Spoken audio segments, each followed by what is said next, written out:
بکر بزرگیش برای چیه؟ ابو بکر بزرگیش رسول اکرم صلی الله علیه و سلم گفته که ای همین دنیا فایده طلب نکردن، برای فایده شمزیق نشدن، لیکن یک از فایده دیدم این ابو بکر ختم اولش شما گفت همین غلاما را آزاد کرده، دین ما رونق داد. این همین ابو بکر گفت فایده دیدم، نباشه برای دنیا زیق شدگی نبودم.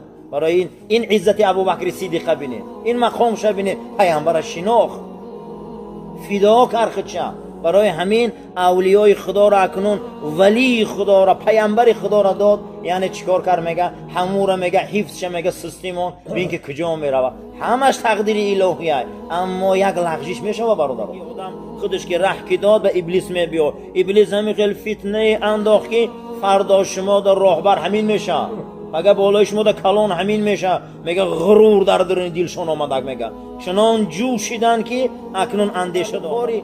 ده مردگی وزبینی در بالای سری ما، اما مهربانی در بالای سری او. این خیلی نمیشه گفت اکنون در فکر نابودیش چقه شدن.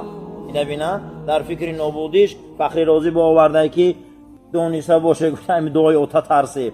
ای دعای اوتا ترسه گفته که همونجا وقتی پیش یعقوب نبی آوردن در رسالش میبیاره، گفتن یوسف با تماشای کوه میبریم، گفت میترسم گرگ بسیار. گفت یک گرگ میدرشه، همین نفس گرگ شد، میگه یوسف گرگ دبر رفت.